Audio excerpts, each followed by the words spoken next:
ಕೊಡಗಿನಲ್ಲಿ ಮಳೆ ಹಾನಿಯಿಂದ ಮನೆ ಕಳೆದುಕೊಂಡ ಬಡ ದಂಪತಿಗೆ ಸಿಎಂ ಸಿದ್ದರಾಮಯ್ಯ ನೀಡಿದ್ದ ಭರವಸೆ ಹುಸಿಯಾಗಿದೆ.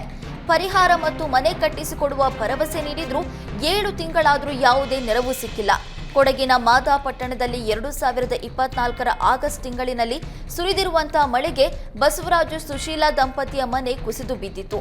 ಈ ವೇಳೆ ಮಳೆ ಹಾನಿ ವೀಕ್ಷಣೆಗೆ ಬಂದಿದ್ದ ಸಿದ್ದರಾಮಯ್ಯ ದಂಪತಿಗೆ ಪರಿಹಾರದ ಭರವಸೆ ನೀಡಿದ್ರು. ಭರವಸೆ ನೀಡಿ 7 ತಿಂಗಳು ಕಳೆದು ಹೋಗಿವೆ. ಆದರೆ ಮನೆ ಕಟ್ಟಿಸಿಕೊಡುವ ಮಾತಿರಲಿ, ಕನಿಷ್ಠ ಪರಿಹಾರವನ್ನು ಕೂಡ ತಲುಪಿಸಿಲ್ಲ.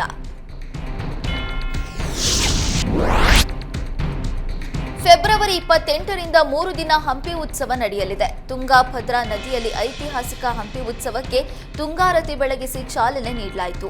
ವಿಜಯನಗರ ಜಿಲ್ಲೆಯ ಉಸ್ತುವಾರಿ ಸಚಿವ ಜಮೀರ್ ಅಹಮದ್ ಖಾನ್ ಭುವನೇಶ್ವರಿಗೆ ಪೂಜೆ ಸಲ್ಲಿಸಿ ತುಂಗಾ ಭದ್ರಾ ನದಿಗೆ ಬಾಗಿನ ಅರ್ಪಿಸಿದ್ರು.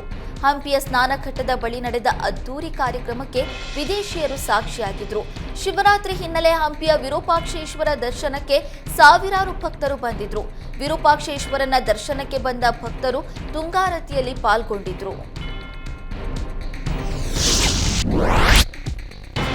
ಸಿನಿಮಾ ಸ್ಟೈಲ್ನಲ್ಲಿ ಪ್ರೇಯಸಿಯನ್ನ ಬೈಕ್ ಮೇಲೆ ಉಲ್ಟಾ ಕೂರಿಸಿ ನಡು ರಸ್ತೆಯಲ್ಲೇ ಪ್ರೇಮಿಗಳು ಹುಚ್ಚಾಟ ಮೆರೆದಿದ್ದಾರೆ. ಬೆಂಗಳೂರಿನ ಸರ್ಜಾಪುರ ರಸ್ತೆಯಲ್ಲಿ ಘಟನೆ ನಡೆದಿದೆ.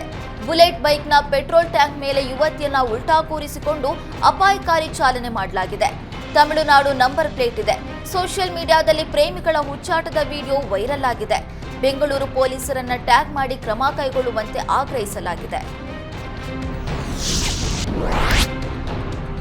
ಮಹಾಕುಂಭಮೇಳಕ್ಕೆ ತೆರಳಿದಾಗ ಅಪಘಾತದಲ್ಲಿ ಗಾಯಗೊಂಡಿದ್ದವರನ್ನ ಸಚಿವ ಈಶ್ವರ್ ಖಂಡ್ರೆ ಭೇಟಿ ಮಾಡಿದ್ರು. ನಗರದ ಬಿಮ್ಸ್ ಆಸ್ಪತ್ರೆಗೆ ಭೇಟಿ ನೀಡಿ ಚಿಕಿತ್ಸೆ ಪಡಿತಾ ಇರುವ ಗಾಯಾಳುಗಳ ಆರೋಗ್ಯ ವಿಚಾರಿಸಿದ್ರು.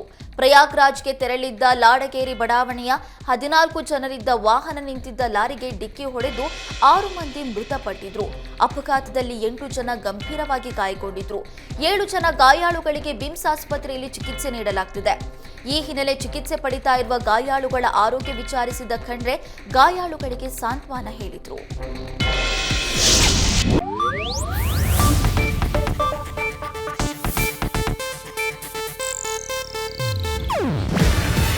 ಇದು ಏಷ್ಯಾನೆಟ್ ನ್ಯೂಸ್ ನೆಟ್ವರ್ಕ್ ಪ್ರಸ್ತುತಿ.